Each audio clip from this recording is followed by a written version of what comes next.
इस हदीस को तफसीर रूहुल बयान ने नकल किया है हज़रत अनस रज़ियल्लाहु ताला अन्हु से कि रसूलुल्लाह सल्लल्लाहु अलैहि वसल्लम के साथ हम एक दफ़ा जंगल की तरफ निकले। हमने क्या देखा कि एक परिंदा बुलंद आवाज़ में कुछ पुकार रहा है। मेरे आका ने फरमाया कि सहाबा तुम्हें पता है ये क्या कह रहा है? हमने अर्ज की वल्लाहु आलम व रसूलुहु, अल्लाह और उसका रसूल ही बेहतर जानता है।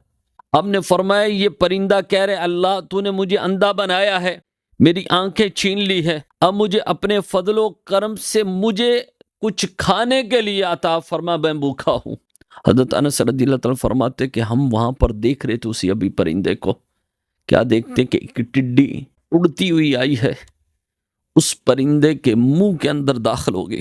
अब वो परिंदा उसे खा लिया उसने, खाने के बाद फिर कुछ जोर शोर से बोलने लगा। तो नबी करीम सल्लल्लाहु अलैहि वसल्लम ने फिर इरशाद फरमाया, आपने फरमाया सहाबा तुम्हें पता है ये क्या कह रहा? अर्ज की वल्लाहु आलम व रसूलुहु, अल्लाह उसका रसूल ही बेहतर जानता है। आपने फरमाया ये जिक्र कर रहा है कि अल्हम्दुलिल्लाहिल्लज़ी लम यंसा मिन ज़करहु, तमाम तारीफें अल्लाह के लिए जो अपने याद करने वाले को कभी भी भूखा नहीं छोड़ता।